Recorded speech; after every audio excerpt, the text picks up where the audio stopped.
My Better Half explores various aspects of thriving later in life. Today, host Vanessa Finney speaks with nutritionist Yaakov Levine about healthy eating and digestion as we age. Welcome to My Better Half on the Jefferson Exchange. I'm Vanessa Finney. Many of us know the foundations of a healthy diet and lifestyle, but might be unaware of some of the specifics.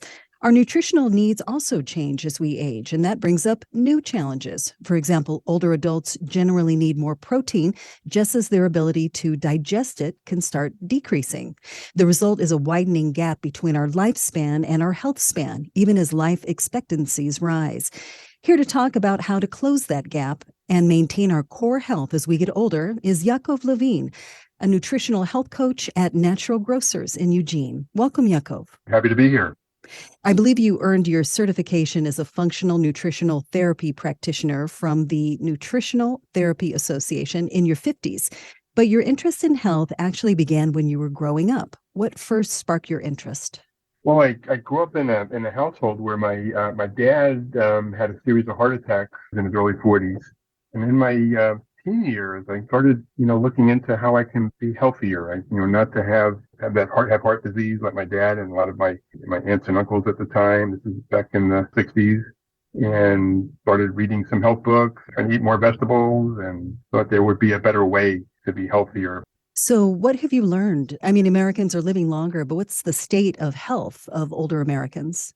Well, what we're learning is that the good news is that we're living longer, and the bad news is that maybe those last few years aren't so great. We have an average 16-year gap between our lifespan, how long we live, and our health span, how long we feel good, and I got to see that with my mother, who lived to 90. But her last few years weren't so great. She had lost her eyesight and her mobility.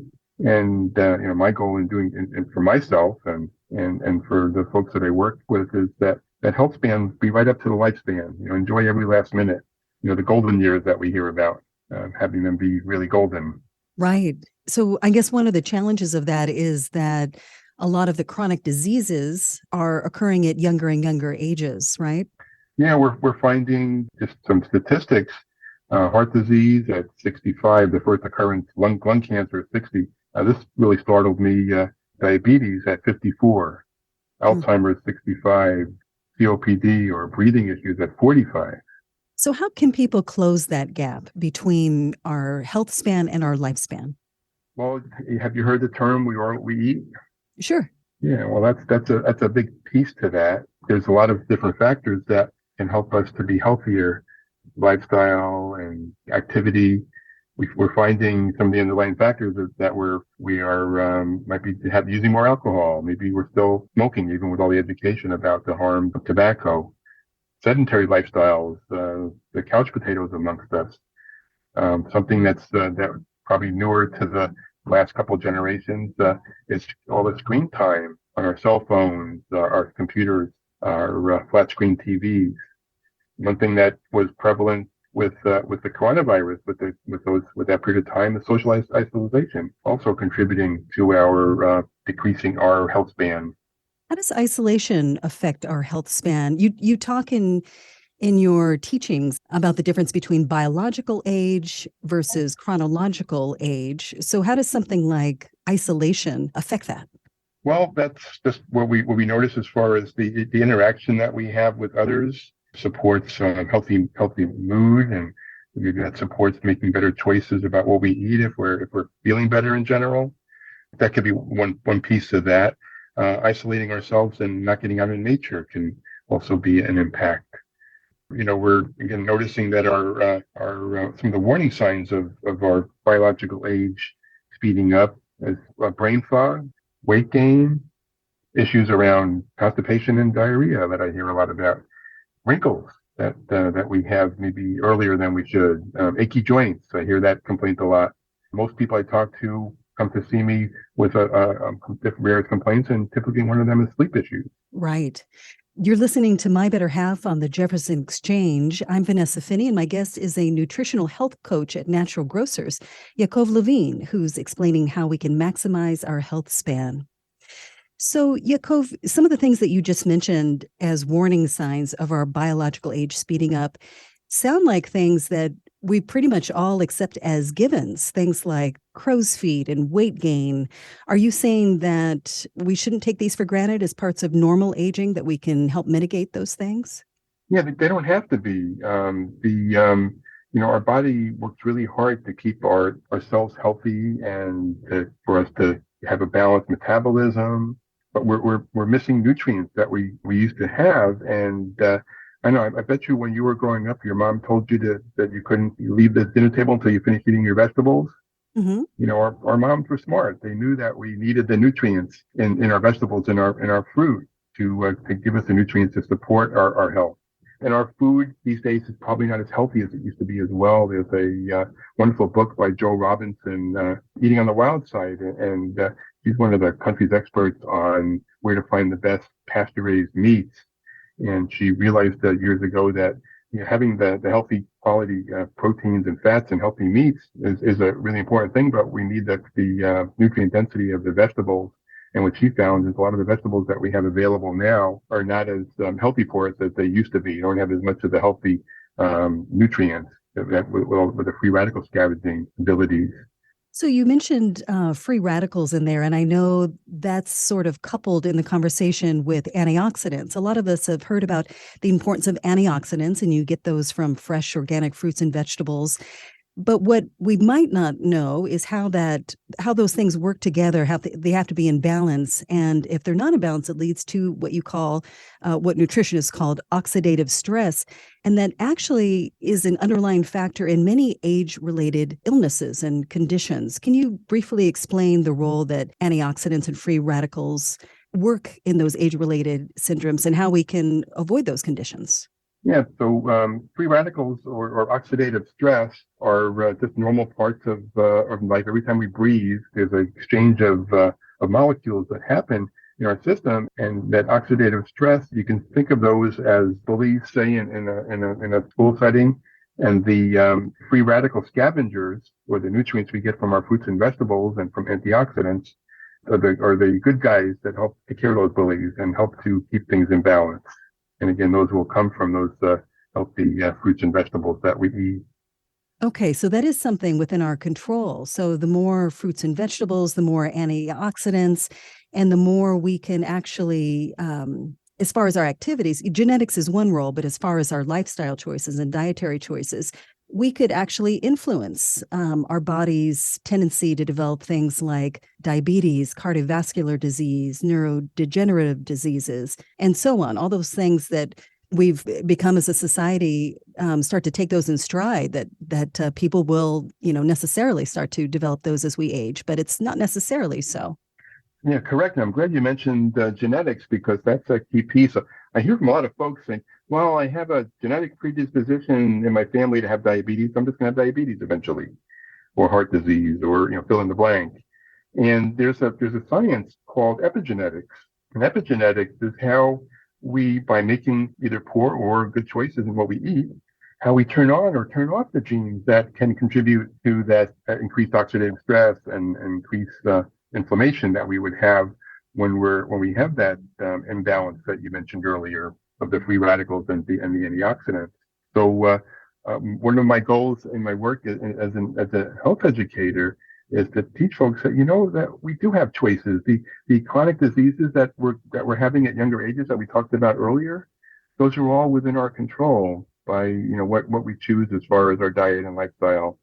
And I see that over and over again with folks that make better choices, experiencing that vitality of life that we all want. And we all think of inflammation being a bad thing. Well, acute inflammation is a good thing. When we twist our ankle, the acute inflammation that we have is a really important part of the healing process. You'll have the inflammation, and then you'll have a resolution of that inflammation. But when we're having those poor choices of diet and not getting the protective nutrients we need, remember the good guys against the bullies, then we have chronic inflammation, which can lead to something called inflammaging or just accelerated aging that contributes to the disease issues we have. And if we are eating too many processed carbohydrates, we end up being on the blood sugar roller coaster, which is stressful for our system and contributes to that damage as well. extra sugar in our bloodstream and then going and circulating in our body can contribute to glycation or the production of AGEs and advanced glycation end products. Sugar is a sticky molecule; it'll stick to proteins and contribute to damage. So when we're not getting the nutrients we need, we're not protecting ourselves from that damage. Of course, it's best to have more balanced and less amounts of those sweet treats that we enjoy. But when we're having those, we want to make sure that we have the nutrients that will help keep us in balance and protect us from that chronic inflammatory response. Right. And we've heard a lot about inflammation and the role it plays in aging. So, what if a person has made poor diet and lifestyle choices their entire lives? And, they've been exposed to pollution, they haven't had a lot of physical activity, and now they're middle aged. Is it too late to make a difference if they were to start now and change with nutrients and more movement? It's never too late. I have to say that for the classes that I teach in the store and out in the community, and the folks that come in for free health coaching, a good amount of the folks, or most of them, are already retirees. So probably around my age. I just turned 70 this month, and just seeing that there is a chance to be healthier and to be enjoying life. A lot of folks are continuing to work for different reasons and want to have the energy to be able to do their work and be productive, and also to enjoy their downtime as well. All right. And with just the minute or two we have left, you mentioned nutrients, and there's also a class considered super nutrients. If you could recommend just a couple of those in the time we have left, what would you recommend? Well, probably the top of my list would be collagen, which you can get in powder form, or gelatin, which you can get also in powder and use it in recipes as a thickener or make gummies and fun things. In the old days, we had typically in our diet bone broth. There was always, I know in my house growing up, the stock pot was always on the stove, and all the bones went in there, and everything we ate was cooked in that broth, and we stopped doing that. And now you can find bone broth in packaging and either in septic containers or in the freezer in the health food stores, and you can get collagen powders that you can add to your coffee or tea. And kala is a Greek word meaning glue, and collagen, every part of our body has a collagen component. So it's a great way to support healthy skin. If we look in the mirror and we see a wrinkle, and I know we always see things worse than they really are. When we see that wrinkle, we're really seeing missing collagen. So that would be really high on my list. Another important nutrient would be lutein, which we get in green leafy vegetables and egg yolks, but typically not enough in our food. And when we have enough lutein, we'll protect our eyes from the potential damage from the blue light from our screens. And we'll also be protecting our brain and skin health. And another, maybe last and important one would be probiotics. Probiotics in the form of probiotic foods, all those K foods, kraut and kimchi and kombucha. When our gut health is healthy, then our brain health is healthy. There's a connection between our brain and our gut via the vagus nerve. About 80% of our immune system emanates from our gut. So if we're keeping our gut healthy with healthy probiotics, either in supplements and foods, then that can support us during all the different seasons of life. And especially because you say that older people's ability to digest all that protein that they may have an increased need for, their digestion can be compromised. So probiotics would help with that as well. Definitely. We learned from our Ayurvedic teachers, in the West, we say we are what we eat. And the Ayurvedic practitioners, which is the oldest form of medicine that we know, they tell us we are what we digest. So what we can digest is really a key piece to getting the nutrients we need. Again, all those protective nutrients we talked about earlier. Wonderful. Well, Yaakov Levine, thank you for your time today. Yeah, thank you very much for the opportunity to share some health education. And I can be reached at nhc.eu at naturalgrocers.com. If anybody in the Eugene area would like to schedule a free one-on-one coaching session or has a question about health, I'm happy to help. Or go to our website and naturalgrocers.com, and I'd be happy to answer your nutrition questions. Thanks for passing that on. You've been listening to My Better Half on the Jefferson Exchange. My guest today was nutritional health coach Yaakov Levine. And you can find more information about super nutrients that Yaakov recommends on our website, ijpr.org.